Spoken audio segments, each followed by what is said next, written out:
Então, pessoal, tudo bem? Espero que sim. Dando sequência às nossas aulas online, hoje eu vou passar para vocês, primeiro, o nosso material digital, como funciona, como vocês vão ter acesso. Depois a gente vai falar sobre tipos de empresas, dando sequência às aulas iniciais que a gente teve sobre administração. Primeiro, deixa eu falar com vocês sobre o material digital, como é que a gente faz para acessar. Eu vou mostrar aqui um passo a passo para a gente seguir junto. Deixa eu terminar essa apresentação aqui. Pronto. Primeiro eu vou mostrar para vocês como a gente faz para acessar esse material digital para que a gente possa seguir junto com o programa. Aqui, ó, o site do curso cschool.com.br. Vocês podem acessar esse site. Chegando na tela inicial dele, você vai mover a rolagem do mouse e vai clicar aqui em cima, ó, em área do aluno. Clicou em área do aluno, você vai vir parar nessa tela, onde você vai escolher aqui Escola Digital, que é o seu curso, que é o curso que você está fazendo, e você pode clicar em material do aluno. Ao clicar nesse material do aluno, ele vai te pedir um login e senha. A recomendação é que você faça o seu cadastro com o seu e-mail e a sua senha. Ao clicar nessa opção, ao clicar em login, você vai ser jogado para uma tela onde você vai ter o material digital das aulas. Eu abri aqui com vocês o material digital da primeira aula. Vou te mostrar lá no início como é que ele funciona. Olha só. Aqui você tem um material onde você pode acessar de qualquer lugar, pode ser do seu computador, pode ser do seu celular, de onde você quiser. Você pode baixar esse material também. E que a gente tem um exemplo do material da primeira aula. Quando você acessar, a gente até falou sobre isso em sala já, mas aqui ele menciona introdução à administração, o que é administração, o que é administrar, dicas para você ser um bom profissional. Essas aqui são as dicas e as noções, a introdução à administração que a gente fez em sala, que a gente viu também online e a gente teve acesso a esse material. E se descermos um pouquinho mais a rolagem, que a gente passou pelo organograma e tudo mais, a gente chega no assunto da aula de hoje, que é a classificação, como a gente pode segmentar uma empresa.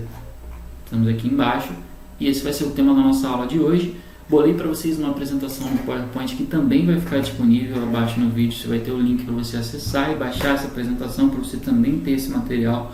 Também tive a preocupação de deixar ele disponível para quem puder acessar do celular ou de qualquer outro lugar para ficar mais fácil para você visualizar o nosso assunto. E hoje a gente vai falar sobre como se classificar uma empresa. A gente já entendeu o que é uma empresa, a gente já entendeu o que é administrar, o papel do administrador de uma empresa, e hoje a gente vai entender como é que a gente pode classificar uma empresa. Quando eu falo uma empresa, que tipo de empresa eu estou falando? Aqui a gente vai ter acesso agora à apresentação, deixa eu começar ela aqui no topo, pronto. Tipos de empresas, eu vou fazer com vocês uma classificação, uma segmentação por diversas áreas, vou passear por elas, vou ler com vocês, depois a gente vai explicar qual o funcionamento, qual a utilidade de cada um, combinado? Primeiro tipo de classificação vai ser uma classificação por setor. Como eu posso classificar uma empresa por setor? Em qual setor aquela empresa se encaixa?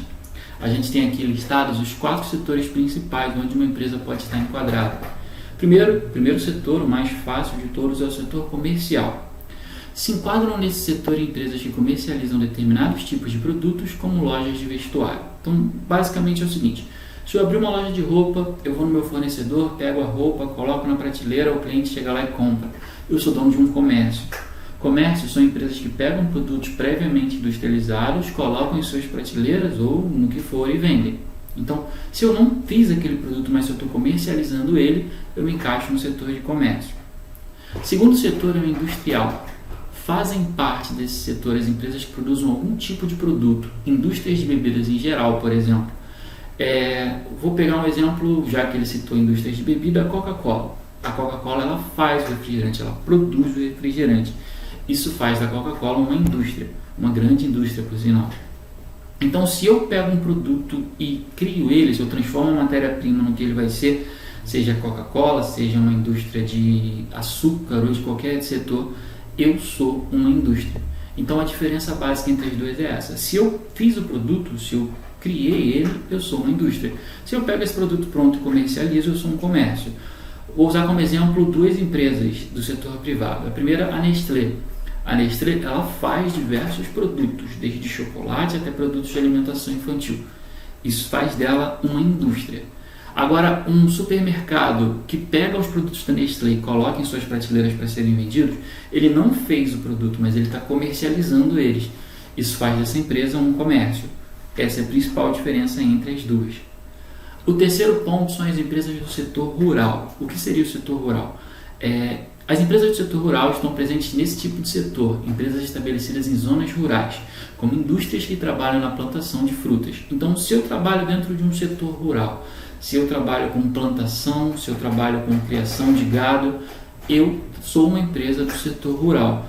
Eu produzo o que eu vou comercializar no interior, produzo o que eu vou comercializar numa zona rural, esse produto vai ser comercializado em diversos pontos do país. Então, se a minha empresa ela tem raízes fincadas no setor rural, se eu plantei um alimento, se eu criei um gado e coloquei ele para ser comercializado, eu sou uma empresa do setor rural, certo? Outro ponto é a prestação de serviços. Prestação de serviços são elegíveis a esse setor as empresas que ofereçam algum tipo de serviço à população em geral, como escolas de inglês, por exemplo.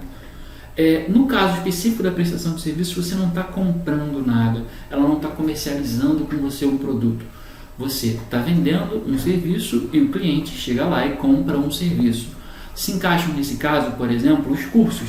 Se eu estou pagando por um curso, eu não estou comprando uma coisa.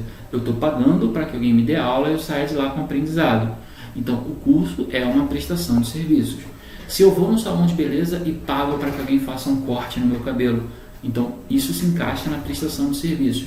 Se eu trabalho como encanador, eletricista, oferecendo serviços em geral, eu trabalho com prestação de serviços.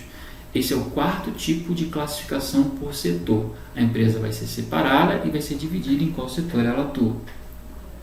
Segundo tipo de classificação é pelo porte ou tamanho. Aqui a gente vai fazer um asterisco. Eu vou fazer a primeira classificação pelo porte para indústrias e depois a gente vai ver os outros tipos de empresa. Então, se eu tenho uma indústria, no caso que era da Coca-Cola ou da Nestlé, por exemplo, eu sou considerado uma microempresa se eu tiver no máximo 19 colaboradores. O que seriam os colaboradores? Os funcionários ligados àquela empresa, independente do setor. Se essa empresa possui até 19 colaboradores, ela é considerada uma microempresa. Se essa indústria possui mais do que 19 colaboradores e menos do que 100, ela é considerada uma pequena empresa. Se essa indústria tem de 100 até 499 colaboradores, ela é considerada uma média empresa. E se essa indústria possui mais do que 500 funcionários, ela é considerada uma grande empresa. Então, para indústria eu me referi àquelas empresas que fazem produto, que criam produto, que produzem, que pegam uma matéria-prima como se fosse madeira, por exemplo, e transformam no produto que vai ser comercializado. Então, as indústrias são separadas para esse tipo de segmentação. Outro setor que a gente pode listar é a classificação pelo porte e o tamanho das empresas que são prestadores de serviços ou comércios. Repara que a gente fez essa separação aí. Se eu tenho um comércio e a minha empresa tem até 9 funcionários, ela é considerada uma microempresa. Então, se uma loja de roupa tem até 9 funcionários, ela é uma microempresa. Se a minha empresa possui entre 10 e 49 colaboradores, ela é considerada uma pequena empresa. Se ela possui mais do que 49 colaboradores, porém menos do que 100, ela é considerada uma média empresa. E se ela possui mais do que 100 funcionários, ela é considerada uma grande empresa. Então, a classificação da empresa, no caso de ser uma prestação de serviços de um comércio, ela se encaixa nessa situação, certo? Próximo tipo e forma importante de eu classificar uma empresa. Porque é tão importante a classificação de uma empresa pelo faturamento. Em outra aula mais à frente, a gente vai entender como é que funciona impostos que uma empresa paga e tudo mais. Essa classificação, ela está listada aqui, ela não está separando detalhadamente no slide, mas essa classificação é feita de uma forma anual. Como seria isso? Se eu tenho uma microempresa, ou seja, se a minha empresa lucra até R$360 mil por ano, repare aqui, essa separação é por ano. Se a minha empresa lucra até R$360 mil por ano, ela é considerada uma microempresa. Agora, se ela tem um faturamento máximo igual ou menor a R$3.600.000, ela é considerada uma pequena empresa. Ou seja, se ela não ultrapassa os R$360 mil, se ela não ultrapassa os R$3.600.000 por ano, ela é considerada uma pequena empresa.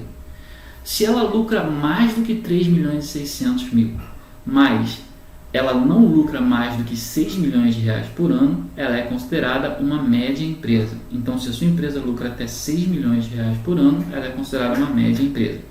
E se ela lucra acima disso, ela é considerada uma grande empresa. Então, a classificação de acordo com o faturamento, ela segue essa tabela, certo? E quanto à classificação de caráter jurídico, é um dos temas mais importantes, porque ela define quem é o responsável pela empresa naquela situação e em qual setor ele se encaixa. Primeiro, empresa individual, comercial e ou industrial. É relacionado ao profissional que segue como autônomo no mercado, desde que não caracterize profissão própria que necessita de formação. Por exemplo, imaginando que eu abri uma loja para vender doces no meu bairro. Isso faz de mim um autônomo. Eu sou responsável pela minha renda, eu abri uma microempresa para gerar renda para mim e aquela minha fonte de renda é considerada uma empresa individual. Empresário individual se refere ao profissional que desempenha atividade econômica de produtos ou bens. Os profissionais que antes eram tidos como firmas individuais, hoje são chamados de empresários. Basicamente é o seguinte: se eu abrir uma empresa de um porte maior, do qual eu me empenho na minha profissão para gerar lucro para mim daquilo, eu sou considerado um empresário individual. Sociedade empresária, que é o terceiro caso, consiste em duas ou mais pessoas que juntas desenvolvem atividade econômica de bens e produtos. Então, por exemplo, se eu, em conjunto com outra pessoa ou mais pessoas, abrir uma empresa da qual nós vamos dividir os lucros, aquela empresa vai passar a ser a nossa fonte de renda, a gente vai adquirir dinheiro a partir daquilo de modo profissional. Aquilo é considerado uma sociedade empresária, uma sociedade empresarial. Eu e os meus amigos que abrimos essa empresa somos sócios. O quarto caso, uma sociedade simples, consiste na sociedade de duas ou mais pessoas que exerçam atividade que não caracterize atividade econômica. Um exemplo claro disso é quando duas pessoas abrem um escritório de contabilidade. É complicada a separação de sociedade empresarial para sociedade simples, mas a gente vai tentar fazer um resumo de uma forma mais direta. Uma sociedade empresarial é quando duas ou mais pessoas abrem uma empresa visando obter um grande lucro a partir daquilo, que aquela empresa vai ser uma fonte de renda para aquelas pessoas. Uma sociedade simples não precisa ser ter esse objetivo. Uma sociedade simples é quando uma sociedade, duas ou mais pessoas se juntam para abrir um projeto e esse projeto não tem os mesmos fins profissionais que uma sociedade empresarial tem. Eu vou sair dessa apresentação no PowerPoint e vou voltar com vocês para o nosso material digital. Deixa eu pressionar aqui o ESC e deixa eu voltar lá para a nossa apresentação. Aqui eu abri novamente o material digital que eu mostrei para vocês no começo da aula para dar sequência a essa classificação. Aqui estão os assuntos que a gente tratou até agora, estão todos no material digital que vocês têm acesso, só fazer aquele passo a passo do começo do livro e aqui a gente continua essa classificação. Primeiro, classificação quanto aos fins ou objetivos. Se eu tenho uma empresa sem fins lucrativos, deixa eu especificar primeiro o texto que está aparecendo na tela de vocês. São chamadas também de empresas filantrópicas ou beneficentes. Elas não objetivam lucro e são geralmente mantidas através de doações ou verbas do governo. Exemplos são as ONGs e associações. Ou seja, se eu e mais amigos ou algumas outras pessoas criamos uma empresa sem fins lucrativos com o objetivo de auxiliar alguém, de orientar alguém ou qualquer outro setor que seja, isso é uma empresa sem fins lucrativos. Agora, se eu abrir uma empresa com o objetivo de gerar renda para mim e para as pessoas que dependem daquela empresa, essa é uma empresa com fins lucrativos. Só para segmentar o texto, empresas com fins lucrativos realizam a produção e fornecimento de bens e serviços, objetivando a sua sobrevivência através do lucro. Então, não tem muito mistério aí. Se eu abrir uma empresa para não obter lucro daquilo, mas alcançar um objetivo, seja ele auxiliar alguém ou até trabalhar em algum projeto, sem fim lucrativo, eu me enquadro na primeira situação. Agora, se eu abrir uma empresa com o objetivo de lucrar a partir daquilo, ela é uma empresa com fins lucrativos. Aqui o terceiro assunto é classificação de uma empresa quanto à organização do capital. No que diz respeito à organização do capital, podemos dividir a empresa em empresas privadas. O capital é detido pelos sócios privados. Não tem mistério, se eu abrir uma empresa junto com outra pessoa ou sozinho, o lucro daquela empresa é meu, o capital é privado. Empresas públicas. Empresa criada pelo Estado com capital próprio ou fornecido por outras empresas públicas. A gente vai chegar um pouquinho mais à frente do assunto sobre administração pública e administração privada. Mas já deixa eu colocar um resumo básico para vocês. Se eu tenho uma empresa voltada para o meu lucro pessoal, para o lucro dos sócios, dos proprietários daquela empresa, ela é considerada uma empresa privada.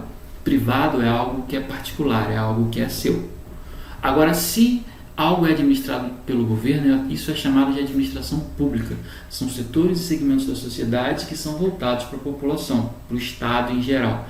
Então, algo que é particular, algo que tem lucro voltado para o indivíduo, é privado. Se aquilo tem um lucro voltado para o Estado, para o bem-estar da sociedade em geral, é considerado uma empresa pública ou administração pública. Empresas mistas são empresas que fundem o capital público com o capital privado.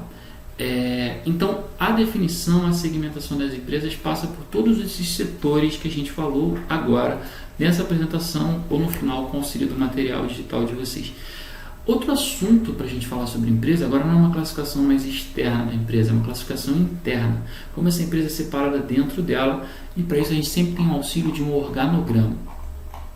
Basicamente, o organograma ele ilustra a hierarquia de uma empresa. Ele aponta os setores, de qual segmento aquele funcionário a quem ele deve responsabilidade, e seguindo essa linha vai apontando até o setor, até a parte mais alta da empresa. Dependendo da empresa, esses cargos, essas funções são diferentes, mas todas elas têm uma determinada hierarquia. Imaginando, por exemplo, que no nosso exemplo, aqui eu tenho um diretor, um chefe, um gerente responsável pela empresa, e abaixo deles eu tenho um diretor financeiro, um diretor de marketing, um diretor de produção. Os funcionários ligados diretamente a esse setor respondem ao dono da empresa, que está lá em cima, e ao diretor responsável desse setor. Se eu trabalho no setor financeiro e eu cometo alguma falha, não vai ser o diretor de produção que vai me cobrar, vai ser alguém responsável do meu setor. Toda empresa ela é separada em setores. Então, pessoal, a gente hoje fez uma separação rápida de como funcionam os setores de uma empresa, de como ela pode ser classificada, em cada parte, como ela se encaixa numa divisão de mercado, e a gente fez uma separação bem rapidinha interna de como funcionam os setores de uma empresa e do que é um organograma. Basicamente, o organograma é utilizado para ilustrar a hierarquia de uma empresa. Não esqueçam disso. Vejo vocês em breve para a nossa próxima aula. Se cuidem. Abração.